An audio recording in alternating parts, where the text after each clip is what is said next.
आप मुझे ऐसे क्यों देख रहे हैं, जैसे कि आपने कोई भूत देख लिया हो? क्योंकि अब यहाँ कोई नहीं आता।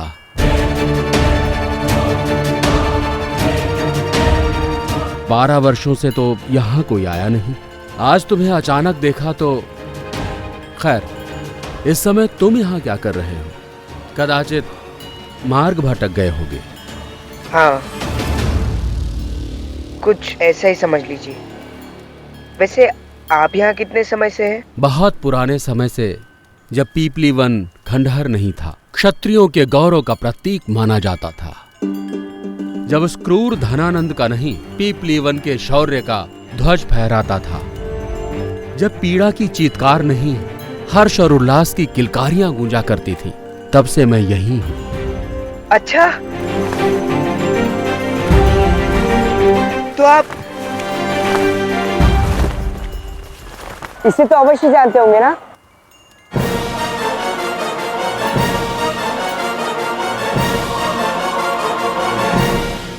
ये हमारे पीपली वन के स्वर्गीय महाराज चंद्रवर्धन हैं। ये हमारे पीपली वन की महारानी मूरा। और ये हैं हमारे पीपली वन के राजकुमार चंद्रगुप्त मौर्य। क्या क्या क्या नाम बताया आपने राजकुमार का? चंद्रगुप्त मौर्य, क्षत्रिय कुल का अंतिम सूर्य, मौर्य वंश का अंतिम उत्तराधिकारी, पीपली वन का राजकुमार चंद्रगुप्त मौर्य। चंद्रगुप्त मौर्य।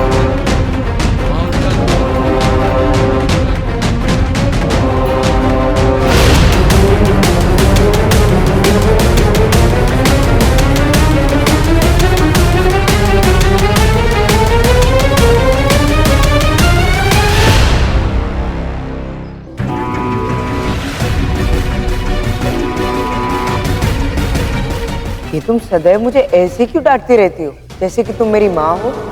काश तुम्हारी माँ होती मैं, तो निश्चित रूप से इससे अधिक अच्छे संस्कार देती जो तुम्हारी माँ ने नहीं दिए। मैं एक क्षत्राणी हूँ, पीपलीवान की रानी। तुम पीपलीवान के राजकुमार नहीं हो। संसार में मैं कदाचित वो अकेला व्यक्ति हूँ जो तुम्हें तुम्हारी मां से मिलवा सकता है।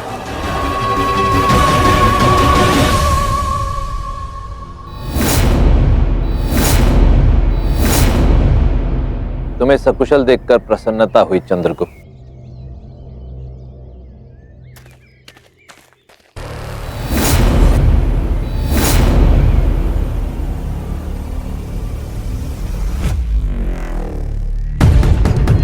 सब कुछ जानते थे ना आप? वो मूरा, जिस धनानंद ने उसे वर्षों से दासी बनाकर उस पर अनेकों यातनाएं बरसाई,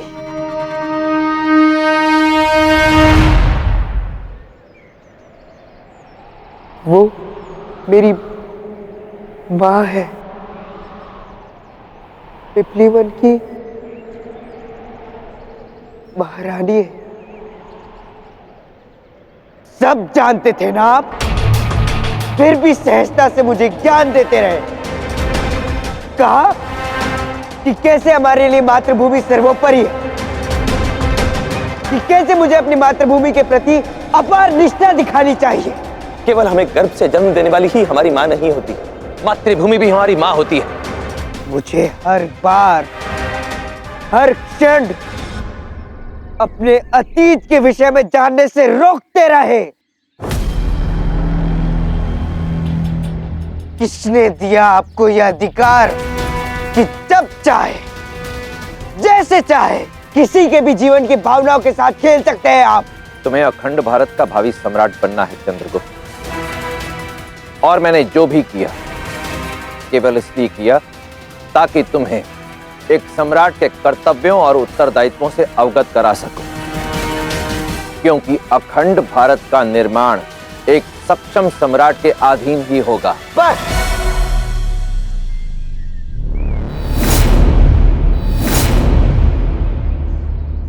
बहुत हो गया अखंड भारत का ज्ञान। अब और नहीं।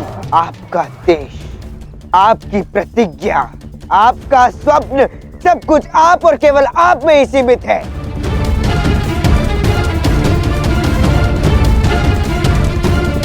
स्वयं से उठकर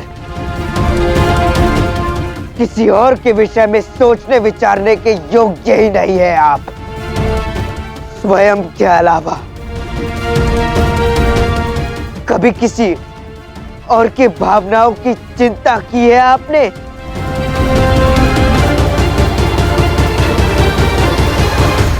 जब मैं पिपलीवन के महल में गया था, मैंने अपनी मां की चित्कार सुनी। उस क्रूर धनानंद का अट्टहास सुनाई दिया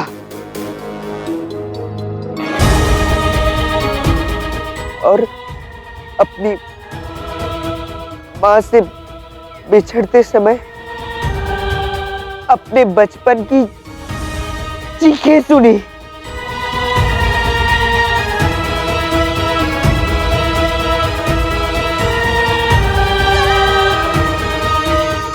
और इन सब से मुझे कितनी पीड़ा हुई, इसका अनुमान भी नहीं लगा सकते आप, क्योंकि आपकी दृष्टि में किसी और की भावनाओं का मोल ही नहीं है। पीपलीवन जाकर तुम्हें अपनी मां की, स्वयं अपने बचपन की चीखें सुनाई थी, परंतु क्या तुम्हें उन असंख्य सैनिकों का आर्तनाद सुनाई नहीं दिया जिन्होंने पीपलीवन की रक्षा हेतु, उसके मान के लिए अपने प्राणों की आहुति दे दी? उन असहाय बालकों का, उन असहाय स्त्रियों का, उस असहाय प्रजा का रुदन सुनाई नहीं दिया तुम्हें, जिनके प्राण उस नृशंस क्रूर धनानंद ने लिए? क्या तुम्हें उस मातृभूमि की चीख सुनाई दी? वो मातृभूमि जो चीख चीख कर करुण स्वर में यह पुकार रही है कि उसे धनानंद के नृशंस शासन से मुक्ति चाहिए। नहीं, क्योंकि मुझे मातृभूमि से कोई लेना देना ही नहीं।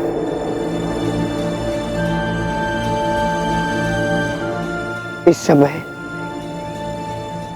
मैं केवल और केवल अपनी मां से मिलना चाहता हूं और उससे पूछना चाहता हूं कि वो क्यों इतने समय तक मुझसे झूठ बोलती रही। इसलिए चाहिए और अपने ज्ञान की गंगा कहीं और बहाइए। चंद्रगुप्त, तुम्हारी मां इस समय जिस महल में है वो मगधपति धनानंद का है। वो धनानंद जो ये बात भली भांति जानता है कि पीपलीवन जाने के मानचित्र की चोरी तुमने ही की थी।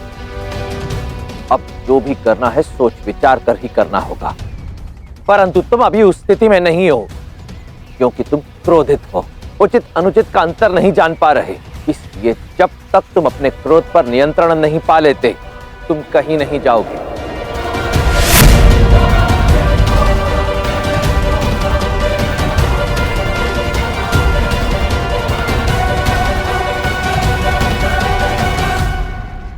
मैं महल अवश्य जाऊंगा और अपनी मां से अपने प्रश्नों के उत्तर भी ज्ञात कर लूंगा।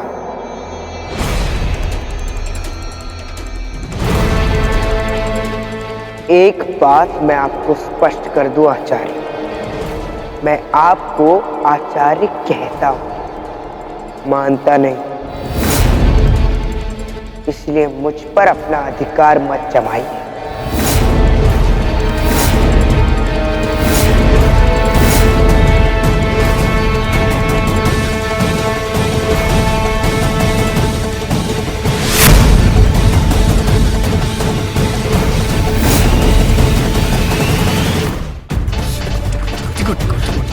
और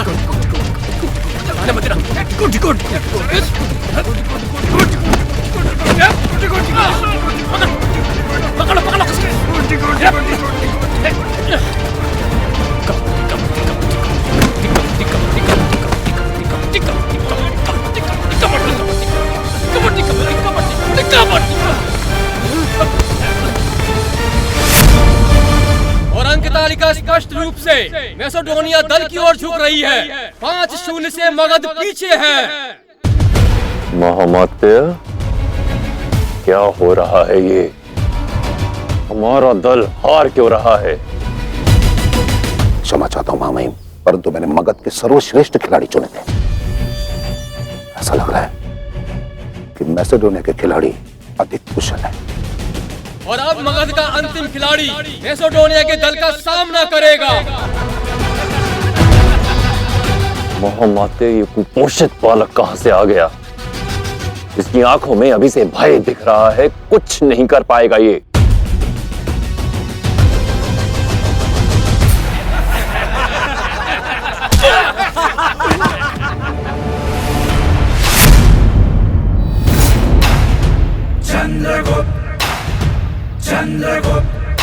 असंभव, ये जीवित कैसे है?